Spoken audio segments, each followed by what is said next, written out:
Good afternoon, everybody, and welcome to the University of Missouri St. Louis. This is Eamon Wall from UMSL Global. UMSL Global is our Center for International Programming on campus, including study abroad for students, our students going abroad, and for students from other countries that we welcome here to our campus. And we also have various international programs. Today's event is an Irish studies event. Forthcoming events include on February 24th, we will host an Irish American Salon of Music and Spoken Word at Webster Groves Public Library at 7 p.m. On March 7th from 12:30 until 1:45, we will host a concert of traditional Irish music with Eileen Gannon and Robert Ryan. We also will have our study abroad program running in Galway this summer, so we are still accepting applications for that if you are interested. Special thanks, as always, to Leanna Constantine, who is our Executive Director at UMSL Global, and to my colleague Bob L for all the work he has done on the programming for this event and for many other events that we host. One note regarding today's event. We have to change the program because Siobhan Campbell is ill and unable to take part in the reading today. So what we will do is that we will reschedule Siobhan's reading for next academic year. And we wish her well and a full recovery. So Eleanor Hooker will read for longer, for 40 minutes rather than 20 minutes. At the end of the event, we will have time for questions and answers. So if you have questions and answers for Eleanor, if you just type them into the Q&A slot at the bottom of your screen, and we will do that after the reading. Today's event is a webinar rather than the more traditional Zoom. So you will see Eleanor, but she won't see you. And we use this format for these events because we think that we get a better sound and visual quality. And it also means that everybody has to register, and this keeps out Zoom bombers. The event will end no later than 1:45 p.m. The event is also on YouTube and will be available there for viewing if you want to view it again after the event, and also that you can recommend it to your friends. In the past, before COVID, all our events took place on campus. And now, because as a result of COVID, we've moved to a kind of mixed programming. So a benefit of this has been that people have been able to attend our events from all corners of the globe. So we welcome you today, wherever you are and wherever you are tuning in from. So it is a great pleasure to welcome Eleanor Hooker here today to read for us. Eleanor's poetry has been published widely internationally in Ireland, the UK, the USA, and elsewhere, and it has appeared in many literary journals, including Poetry Ireland Review, Poetry Review, PN Review, Agenda, The Stinging Fly, and other publications. Eleanor has published 3 books of poetry with Daedalus, A Tug of Blue, The Shadow Owner's Companion, and her most recent of Ochre and Ash. And her most recent work was the recipient of the 2022 Michael Hartnett Award. Her chapbook, Legion, was published by a Bonnefont Press in the Netherlands in 2021. Eleanor is currently, in addition to a poet, a PhD candidate at the University of Limerick, and she holds a MPhil in creative writing from Trinity College and an MA in cultural history from the University of Northumbria. And in addition to her work as a poet, She's also the helm and press officer of the Lochderg RNLI lifeboat, which I think is a unique occupation for a poet. And we know that poetry is important. Everybody who is tuning in today knows that poetry is important, but I think saving lives is probably a little bit more important. Or maybe her work on the RNI lifeboat and her work as a poet are just two different ways of saving lives, and perhaps all appropriate to a woman who began her career as an intensive care nurse and trained as a midwife at the National Maternity Hospital. All of these things just to point out what an interesting life Eleanor has lived so far, and her great versatility in careers. But today she is here as a poet, and so I'm going to, on behalf of everybody at UMSA Global, welcome Eleanor Hooker to do a reading for today.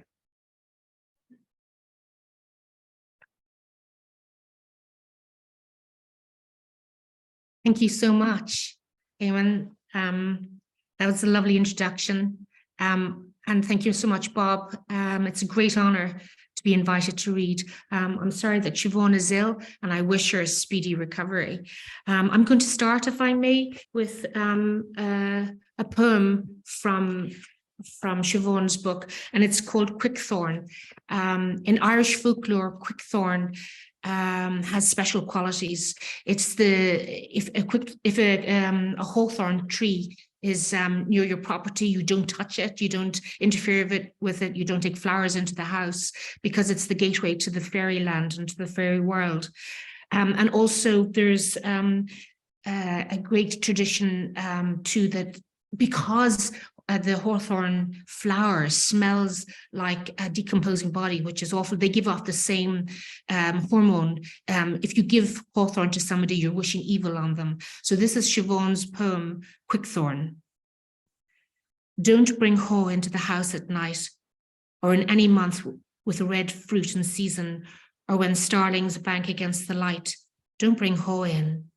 Don't give me reason to think you've hidden haw about you. Tucked in secret, may its thorn thwart you. Plucked in blossom, powdered by your thumb, I will smell it, for the hum of haw is long. Its hold is low and lilting. If you bring haw in, I will know you want me gone to the fairies and their jilting. I will know you want me buried in the deep green field where God knows what is rotting. I'm going to start reading my own poems with two lifeboat poems. As Eamon said, I'm a helm or captain on our local lifeboat, and our lake is the lowest and largest lake on the River Shannon, and it can be pretty treacherous.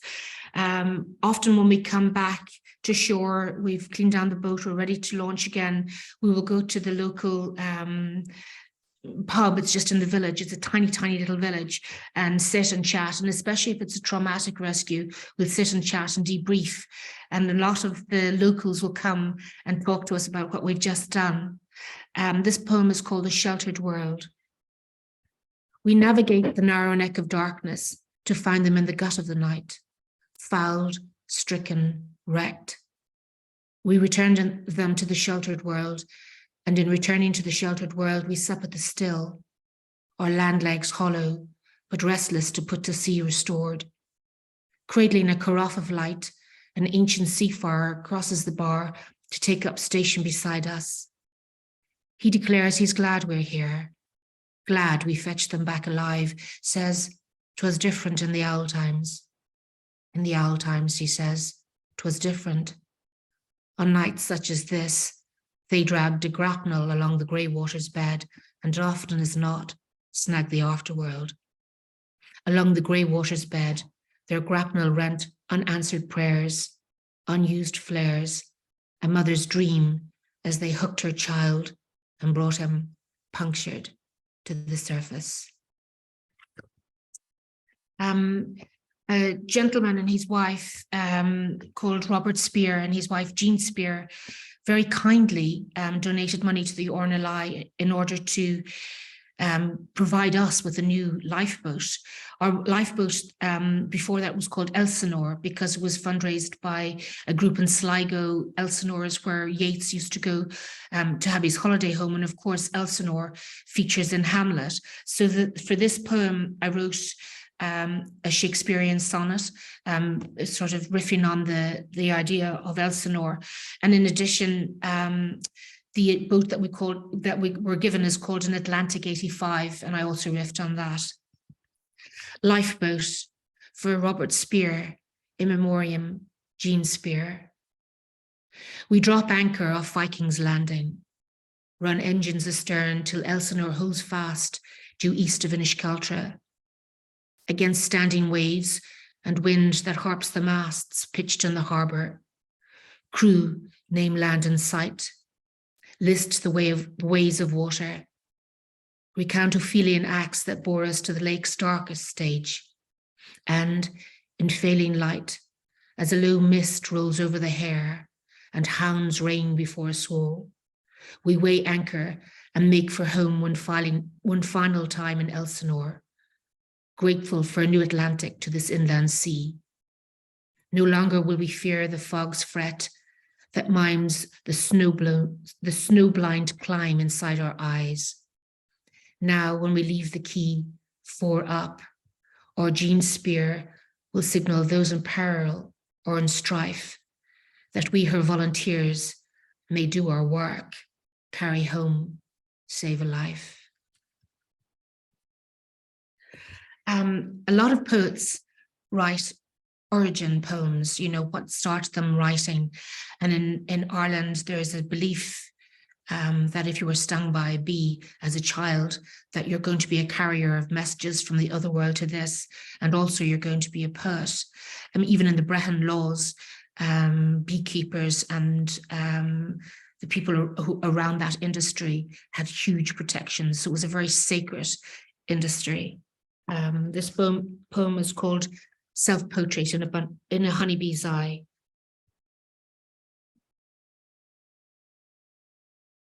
Self-Portrait in a Honeybee's Eye.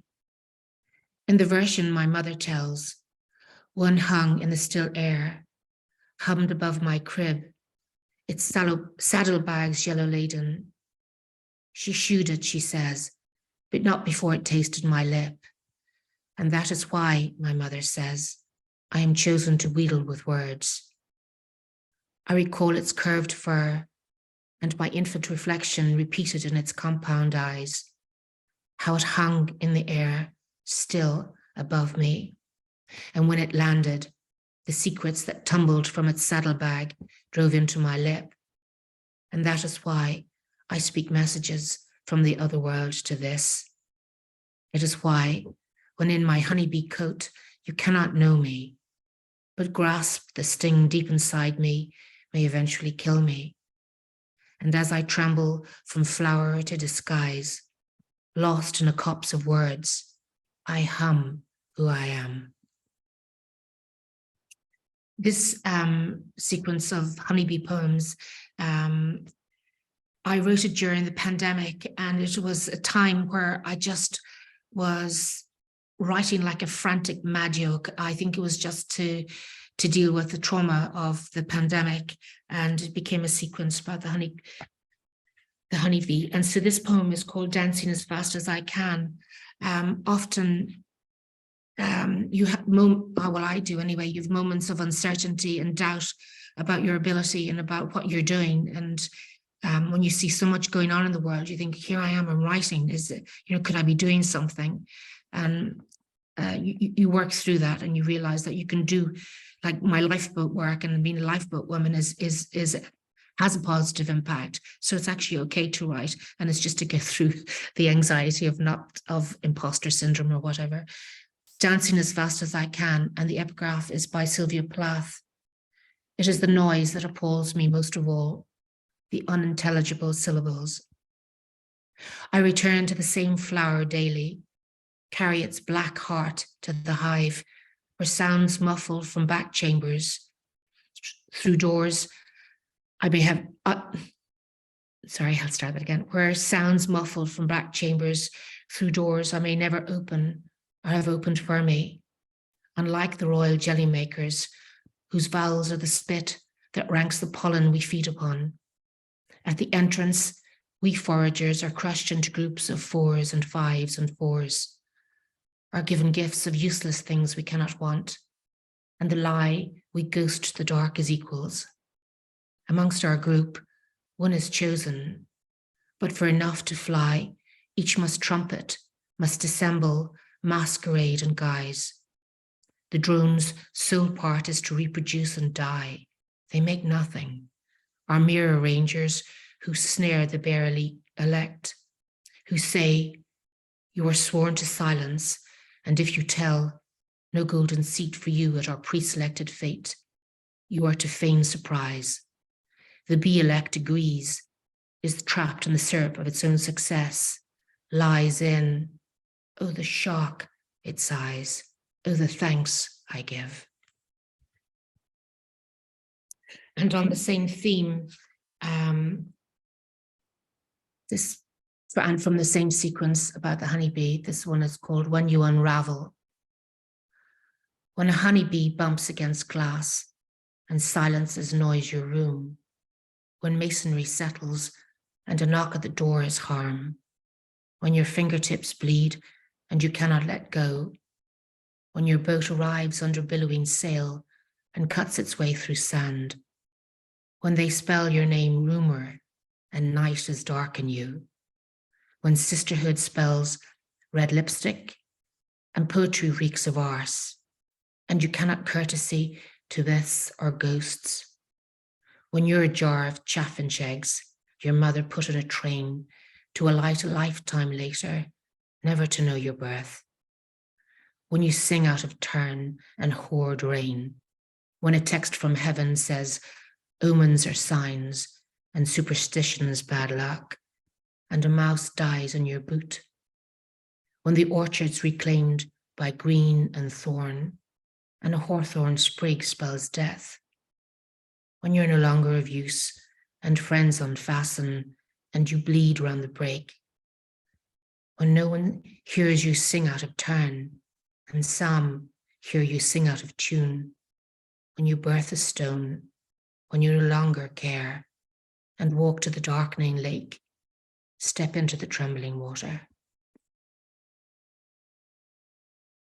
A wonderful Irish poet called Nessa O'Mahony commissioned poems to celebrate Dante's 700th birthday. And so I riffed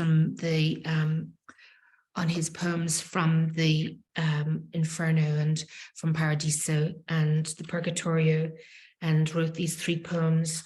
The first has to deal with the awful sadness that is in Ireland, that deals with mothers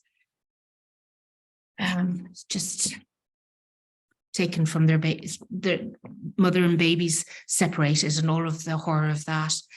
Anyway, I'll read these poems. The first is Inferno, and Erin and her bishop. 9 times down, I walk the frozen lake, where to fall is to fall through. Eternally east of me, my heart, stopped by snow, feathers my flight. Conscience is my guide, and constant my unfaith-inspired holy huts. I walk the frozen lake 9 times round, where to fail is to fall away. And then sounds of this dead world carry the wind inside its desolation. In speech lies our stuttering origins, and there is Erin and our archbishop stoppering the ice.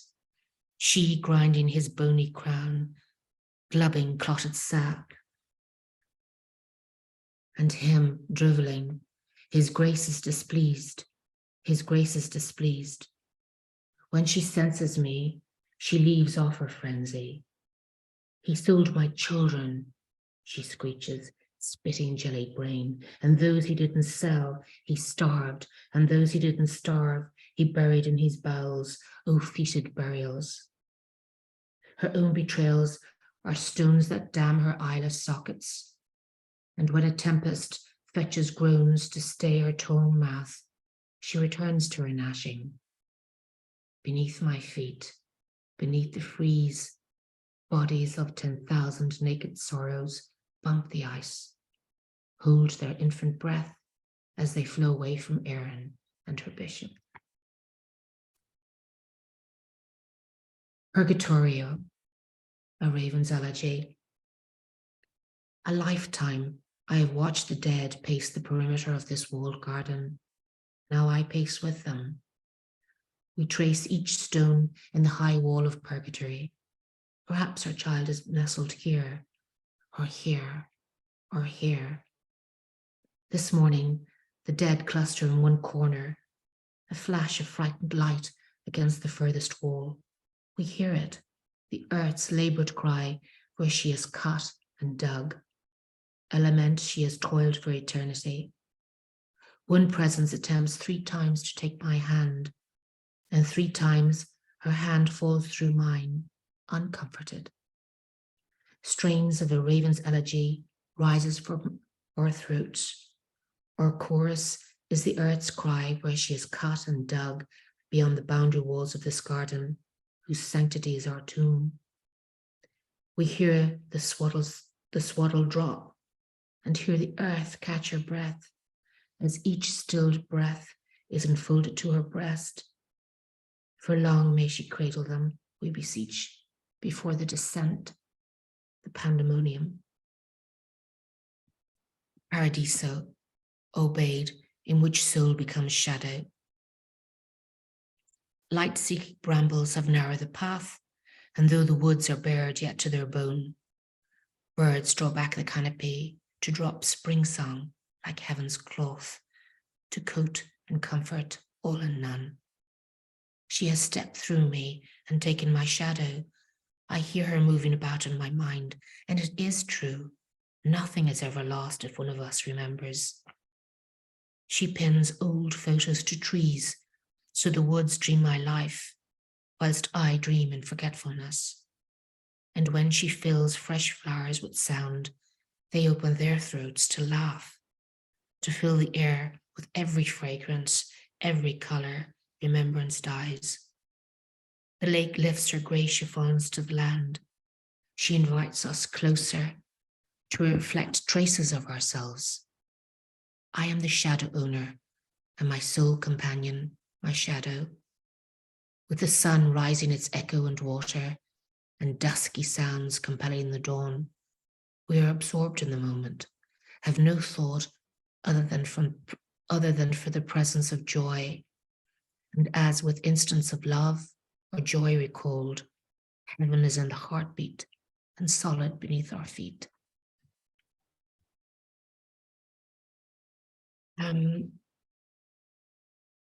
My sister Margaret, who is my eldest sister, got sick, I think around 2020. It was pretty serious. We all wanted her to be well and back to her old self. It's a chronic illness, so she has periods of remissions and exacerbations. So I wrote this poem for her as a sort of a prayer and wishing her well. It's called The Quicken Tree, and every part of the Quicken Tree is magical and has healing properties.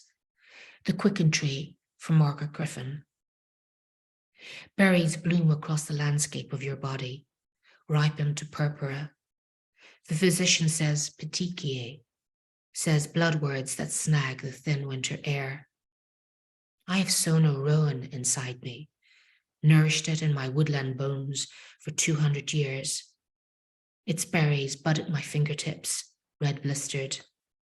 An chéadlá de bhealtaine, de bhí bhreithe, began deathach on gain tinna as chuirhan. And I will crush my flowers as a cure for you. From my flushed berries, stir a brew for you. I will pestle and mortar my leaves for you, add spice and light scented sticks for you. From my wood, I will carve a settle for you. From my bark, I will dye my eyes for you.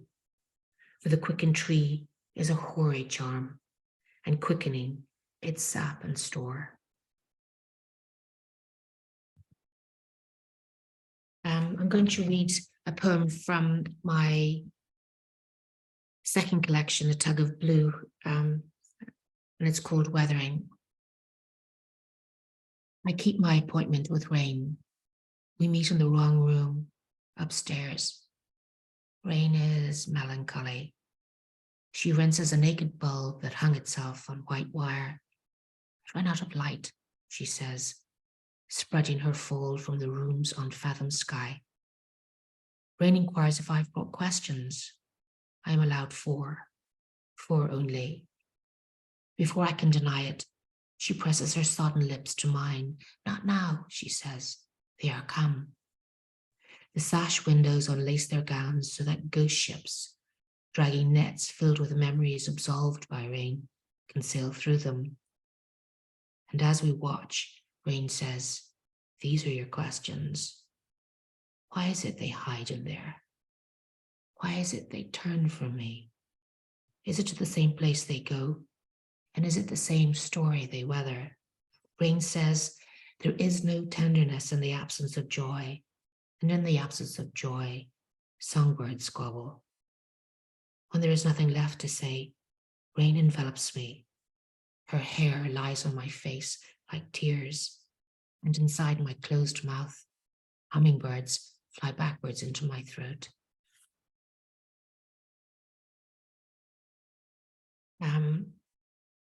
I wrote this love song for Peter, and he was horrified because he only saw it when it was published, but that's okay. Not horrified, but mortified, I suppose, that I should write a poem for him. But I'm always writing poems for my husband. I just don't always put for Peter under the title. This is called Love Song for Peter. Remember when I came to you, clothed only in catastrophe? You whispered, if I unbolt my heart, you must walk through or walk away. Remember? And once inside, we coupled, unlearned the sad refrain we once called loneliness. We became the boat, reefed our sails in squally weather, sailed our course together. When judgment fell and the fleet railed, recollect your family's good name. We're your class, remember? You gave my tears to the sea, and the sea wept. They hauled our sheet through the block, and when our boat luffed, we corrected. We stemmed the line, and after the wind arrived as a huge silence, I asked if we could ever be becalmed, and you said no. We have locked ourselves inside one heart, remember?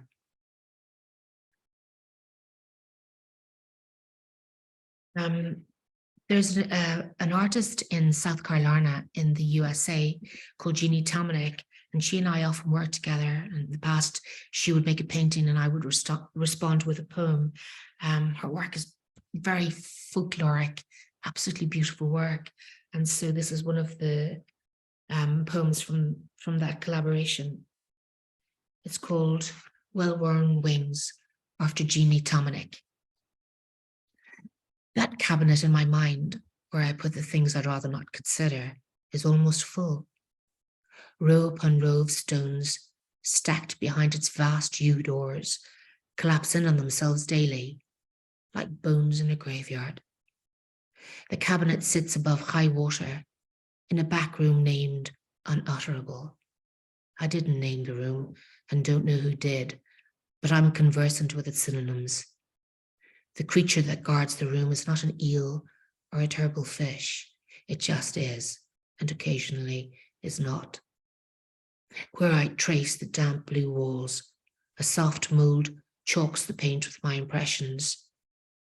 This room is a dark and broken sea, where disturbed waters drown time.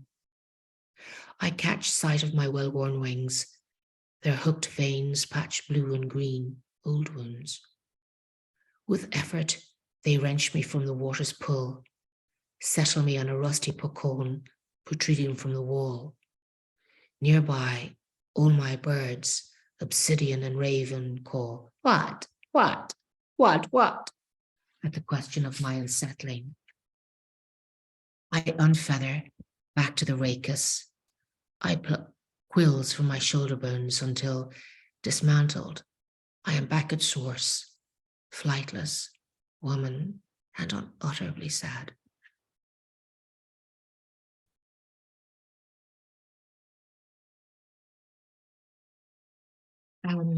This poem, Inside These Convent Walls, I was educated in a convent, and when I first started nursing, then it was run by a religious order. Our hospital was run by, and then like around third year, it became a sort of secular institution. But I met some phenomenally kind and wonderful nuns, but I also met some that were terrifying. Inside These Convent Walls, and the epigraph is from Emily Dickinson. They put me in the closet because they liked me still.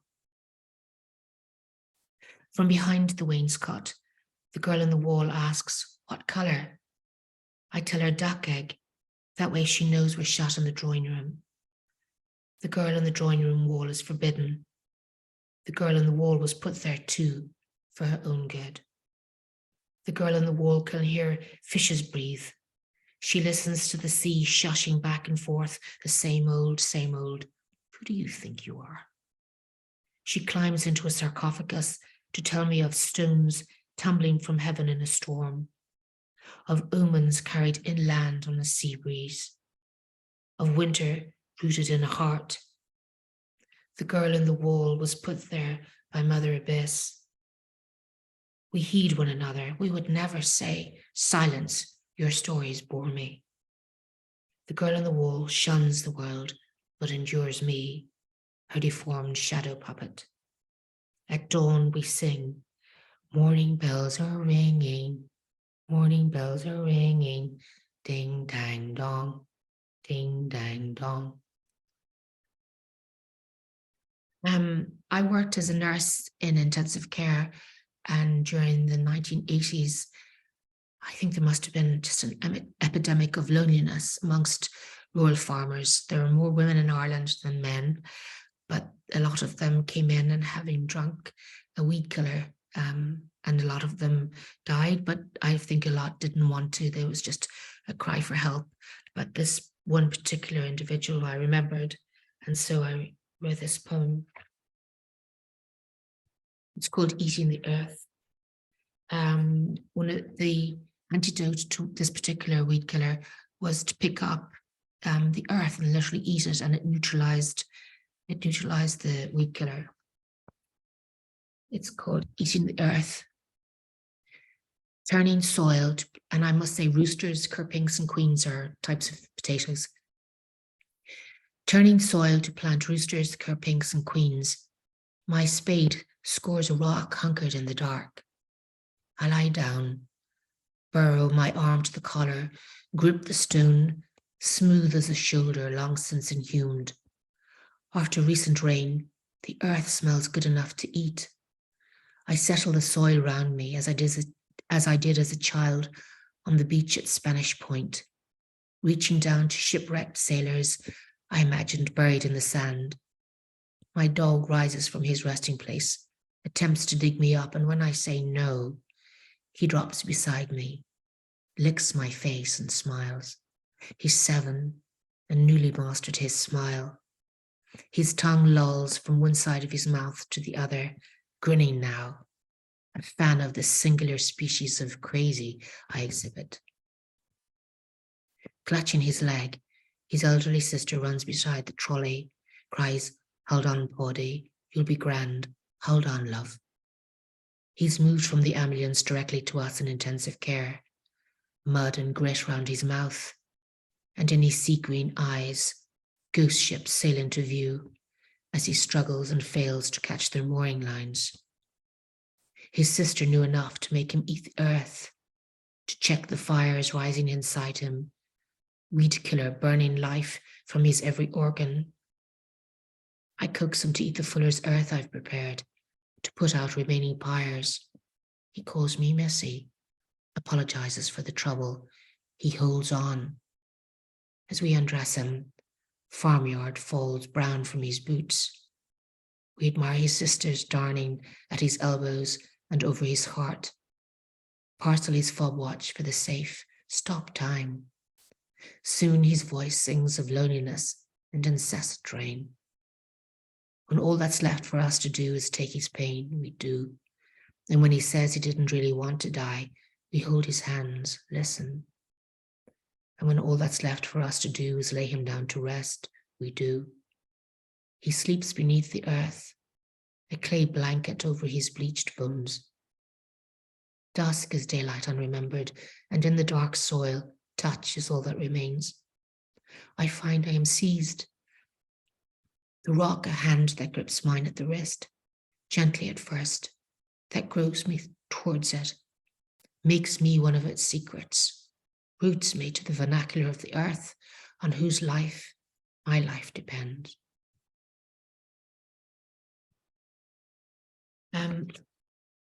I'm going to end with, I'm doing okay for time.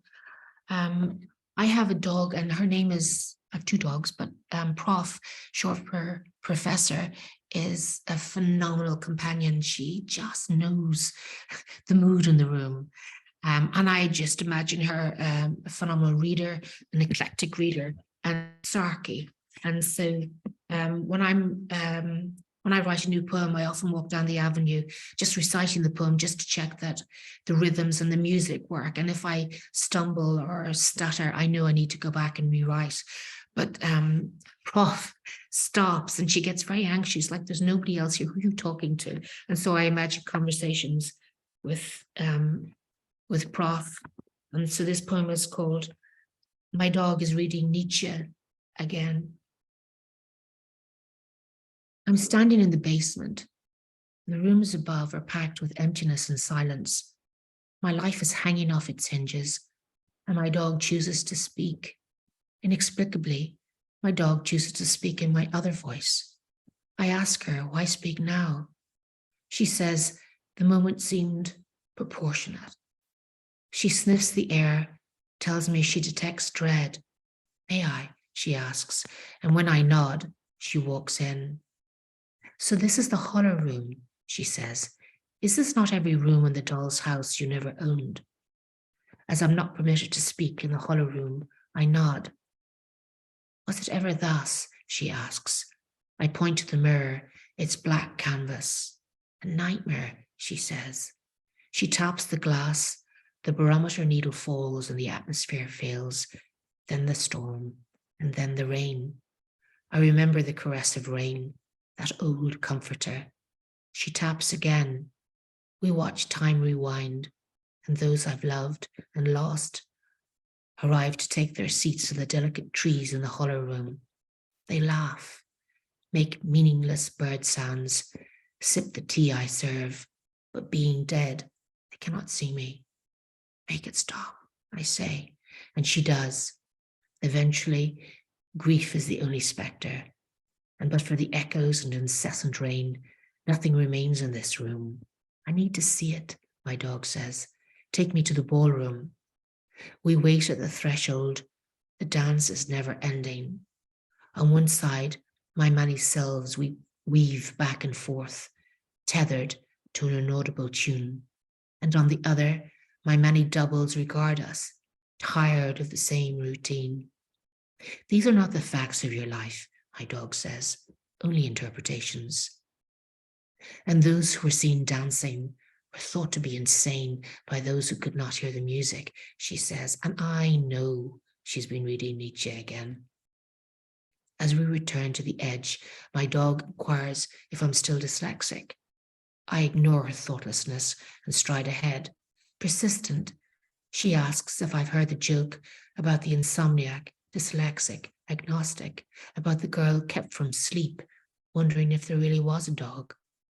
I ask my dog if she believes he's dead, and she says yes, he's dead.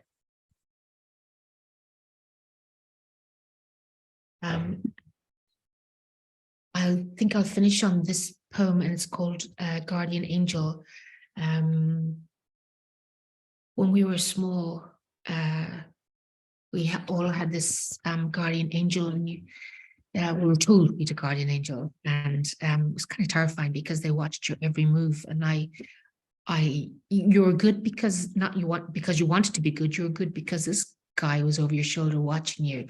And then I saw work by Guy Denning, who lives in France, and he did these monumental charcoal drawings of angels. And I thought, oh, I'd love if my guardian angel was like that guy, because there's something slightly dark about his drawings. And so I wrote this poem after seeing a series of his work. It's called Guardian Angel, after Guy Denning. Mine is perpetually undressed, though not ingloriously so. He's illustrated too, yet I can tell he's neuter too. Paradise is here, does not improve his spirits. When he splays his charcoaled wings, the wrench of skin, feather and bone makes a sound like splintering wood. I hear him mutter, "Fuck, that hurts." He shaved his head when I shaved mine, age 22, and though my hair has grown back, still he calls me Baldilocks. I've been called worse. With a devoted sense of wickedness, he feeds rosemary to lambs. Pre-seasoning, he winks, no salvation for the lamb. He's at his most morose in a boat. It reminds him of biblical times and fishing trips that brought him little cheer. He gets cantankerous at my dithering, tells me I need a swift kick up the arse. You must rid yourself of your demons, he chides. What? I snap, and lose you. Thank you. I think I've probably read for my allotted time.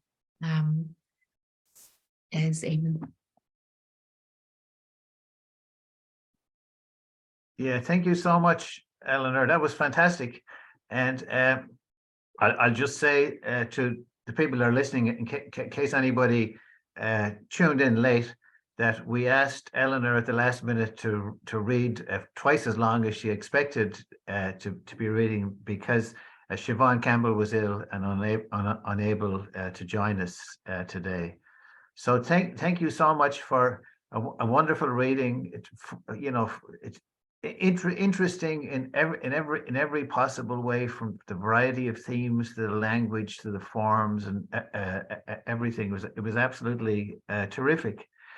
And let me remind also to people in our audience today that Eleanor's 3 books are published by Daedalus Press in Ireland, a great press that publishes poetry and other books. And these books will be available in bookshops in Ireland and internationally, and also available online. So if you're interested, just Google them, or just go into your local bookshop and order them. So we do have some time for questions, and if anybody would like to ask Eleanor a question about her writing, or about her work in the RNLI, or about her, what her future books are going to be, just please put a question in the Q&A part at the bottom of your screen, and I will read that out for everybody, and Eleanor will answer it. And just to get the process started, I'll ask a question. So one thing I was thinking of while you were reading was, I was thinking of you working as a nurse in the emergency room, and I was wondering to myself, at that time, did you think of yourself as a poet? Or did a point come, a little bit later while you're working, or that you decided to change tack and to become a writer? So I mean, it's just something that I would like to hear you talk about a little bit. I always felt that I always read poetry, always. Books of poetry were always in our home growing up, and my brother was writing, since he was knee high to a grasshopper, and so. But I always felt that poets and writers were, other people, that it wasn't something that I could do. I remember as a student nurse even walking past Trinity. walking past the gates, and I thought, will there ever be a time where I will be a student in this institution? You know, it was always seemed beyond my reach. I used to scribble, I mean, terrible stuff, but I always did scribble, and I always paid attention to the detail. And then it was just later when I had my children and I was telling them stories, and I was able to revisit childhood without any of the tyrannies. I was still nursing, that I started writing for them, just writing little stories for them, getting them to tell me stories. I mean, that had to stop because we all argued over the plot and over the characters. But then it was when I had children that I really started writing. But up until then, I was just, I think, keeping my head above water. But it was lovely. I have a friend, Pat Kelly, and I showed him some of my work, and he said, goodness, you need to do more with this. He was massively encouraging. That was the first time I'd ever shown anybody my work. And then I went to a workshop with Michael Cody. At the workshop, he's a poet published by Gallery Press and lives in Carrick-on-Suir. He wouldn't allow anybody in the workshop to read their own work. He got somebody else in the workshop to read each other's work. And I brought some, about the tragedy of stillbirth and stuff, but the women in the workshop would not read the poems, and the men wouldn't read it. And I thought, oh, they must be so bad, but they felt that the emotion was just too raw and they couldn't do it. And I thought, is that good or not? And then afterwards I talked to Michael Cody, and he said, no, that's good. But when you write poems like that, the emotion that started the poem is quite remote from the end product, because you edit and edit and edit. So the raw emotion that gets you in, but the editing process gets you back out of the poem and gets you out of your own way. But it was that, showing my poems to Pat Kelly, and then going to my very first ever poetry workshop, Mike Cody, and him just saying, keep going, really encouraging. And that's what you need. You need people. If you don't believe in yourself, you need other people to believe in you. And then you find, that you can stand up without falling over, and you can write poems. And my first published poem, goodness, it's like I'd won the lottery. I was skiing, and I'm a really bad skier. I think I have snow magnets in my pants, so I keep falling. That day I stood up on that mountain and skied all over it, just with absolute delight. That's fantastic. It's a fantastic story, a fantastic anecdote. So then you went on and studied. You did a creative writing master's, right? And yeah. So we'll have some of our students tuned in today, and so particularly for them, it would be nice maybe if we could hear a little bit about. So some people say that you can't teach poetry, and and things like that. So how did that work for you? The thing about it is, when you submit to a program, you have to submit examples of your writing. So they make an assumption that you can write, and what they're going to admit you to do is to learn the nuts and bolts. Like, a lot of people know where the keys are on the piano and how to depress them, but to depress them in order to play Chopin or something, you have to learn how to do that. You have to learn the notation. And I firmly believe that with writing, whether it's prose or poetry, you have to learn the nuts and bolts. It makes you a better writer. It's practice. And it was through the workshop. We had pretty heavy going workshops where you work. Somebody would drive in with a scythe over their shoulder, and they would just cut it to pieces, and then you would reassemble it, and it would be a better work. But you had to have no ego about it and pretty thick skin. But you learned from that as well. Nobody was going to, if the work was just phenomenal, and there were phenomenal writers, Sarah Baum and Anne-Marie Caron were in my class. They're phenomenal writers and great. They're published, and they're award-winning poet and fiction writer. But it was you had to go in there every day and just kind of be honest absolutely honest, and be prepared to say, I'm going to learn something today. I set myself tasks. I would go to the writing room and I would rewrite work. Have no issue with the fact that people were critical of it. Our tutors were Richard Ford, the American-Canadian author, and Eleanor Hooker and Paula Meehan. They all came in, and Molly McCluskey, Carlo Gabler, all of these writers came in and gave so much to us.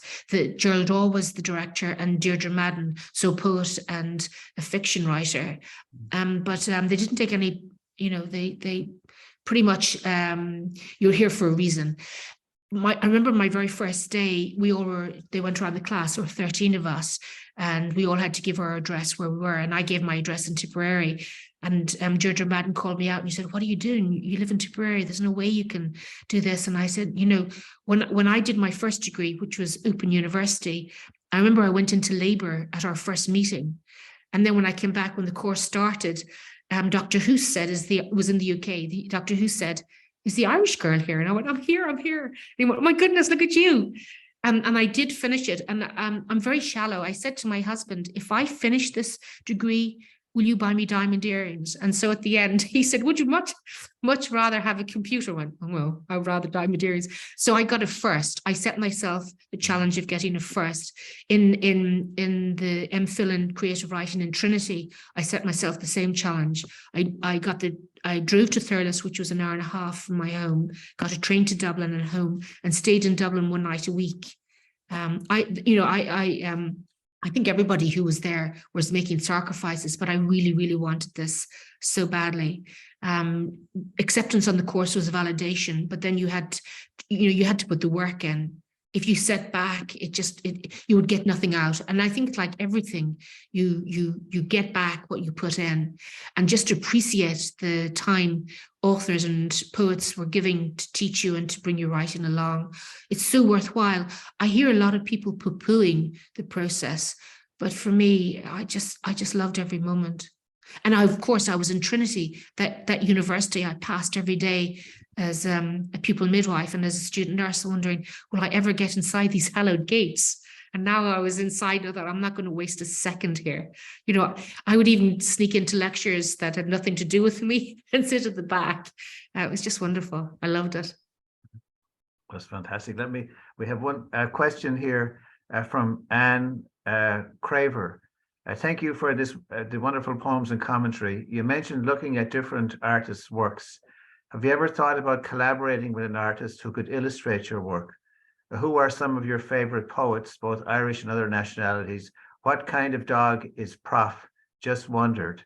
And thanks so much, Anne. That's a terrific question. So go ahead. My dog is a Hungarian Vizsla, and she's a wire-haired Vizsla. We also have a short-haired Vizsla. And I was awarded the Markovich Award in 2021, and it's part of the centenary of celebrations or remembrances of the Irish Civil War and the War of Independence. So I've worked with an artist. He's a physicist, actually, and he's also a very accomplished artist and also happens to be my nephew. So we've worked in a book called Where Memory Lies. I took the stories of 5 women, went to, got information from the military archives in Kew and the archives in Dublin and wrote their stories. There are 5 women who pretty much were forgotten by history. And Stephen read the poems, read what he knew of their testimony and account, and made art to match. And it's currently being made in the Netherlands, again by Bonnefont Press. It's a letterhead press where they make everything by hand, from the paper to typesetting. So yeah, Stephen and I have collaborated. Favorite poets in Ireland, definitely in Eleanor Hooker, Michael Hartnett, Michael Longley. And I love his phrase, if I knew where poems came from, I'd go there. And contemporaries, Leanne Quinn, Jessica Traynor, Marie Nicheron, Audrey Malloy, Peter Sir, and Wiley. I could go on. Eamon Wall, Drusilla Wall. And in America, I love Linda Pastan. And, I posted one of her poems, and then the next day she died. There's no connection, but it was just, she was on my mind. Charles Simic, I actually flew to America to the Library of Congress to hear him and Charles Wright talk, because it was the end of Charles Wright's tenure as poet laureate. And the gentleman who ran the library at the time was so kind. He invited us, Peter and I, to the reception beforehand and gave us front row seats. So I love those two. Charles Simic, his surreal work, really, and his work is his early poems are part of my PhD thesis. Oh gosh, Eleanor Hooker, I could go on. And I read poems every day, like some people would get up and say their prayers. It's an essential part of my existence. And my husband is delighted because I'm reading Elizabeth Strauss. She's an American author. And he said, God, you're reading a novel. It was, pigs will be flying over the moon tonight because you're doing something you rarely do. But I have to get back into reading fiction as well, because part of that from my PhD is to write fiction.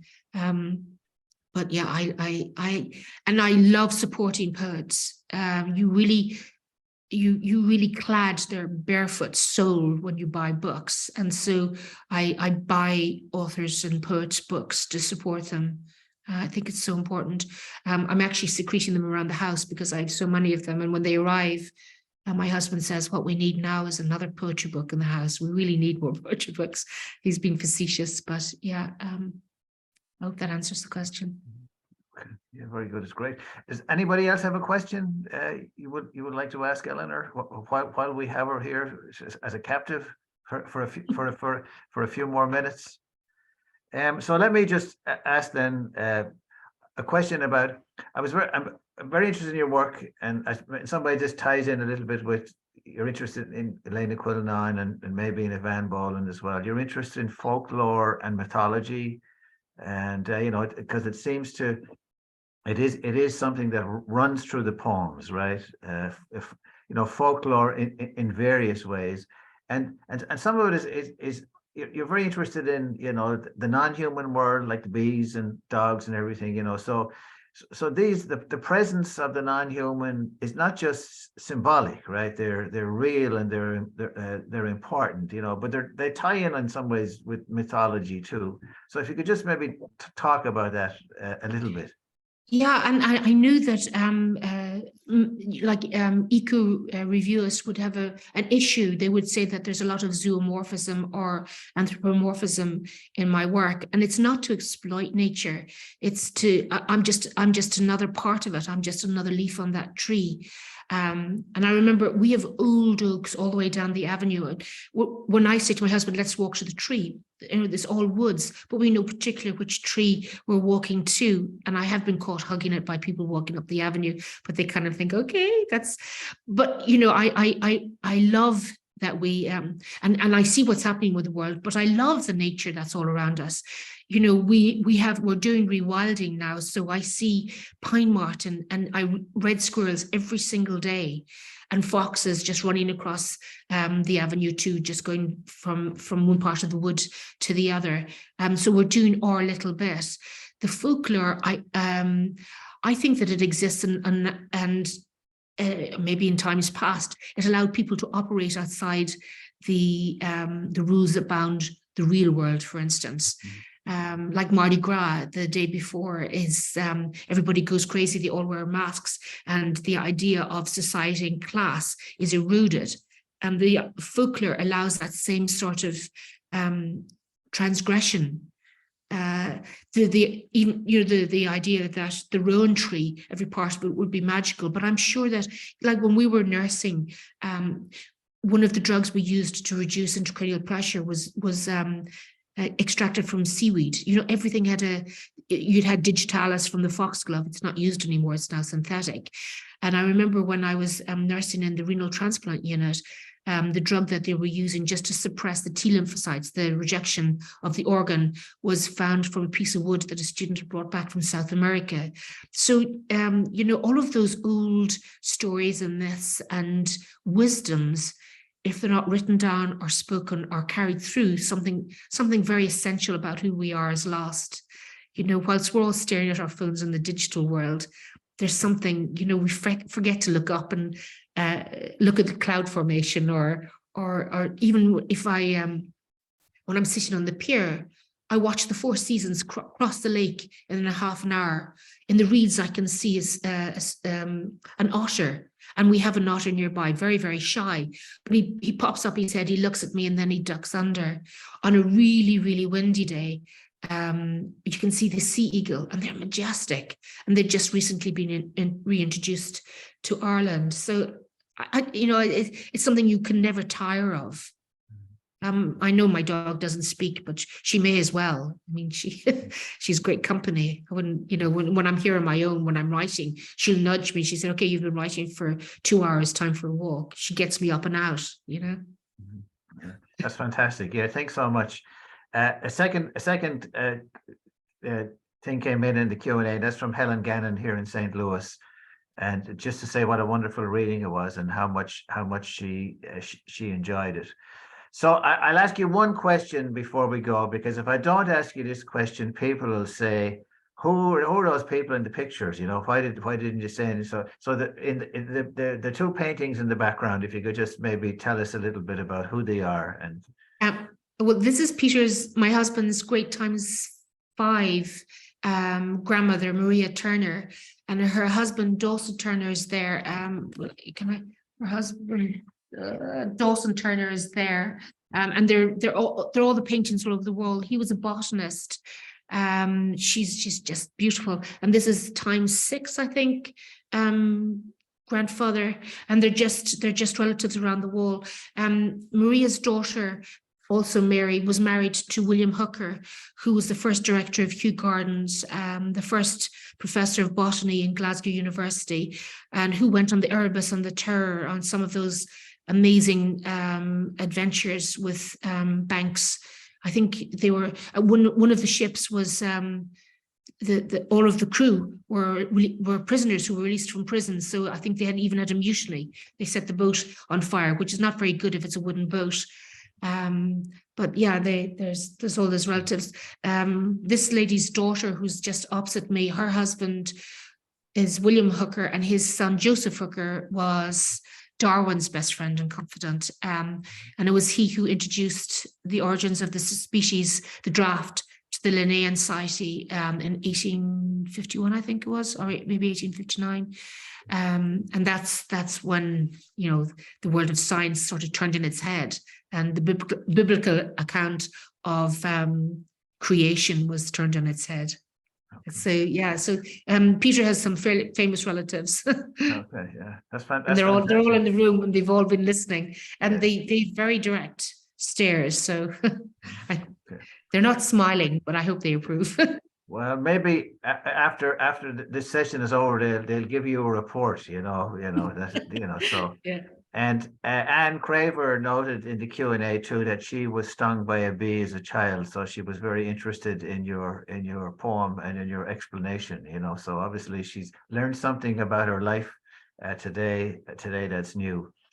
All right, so I think we will wind things up here. I suppose a funny thing about these readings is that when the readings are over, the screen goes dead, and we don't all get to chat like we usually would. We don't get to shake Eleanor's hand or buy a book or anything like that. So it's a little bit sudden.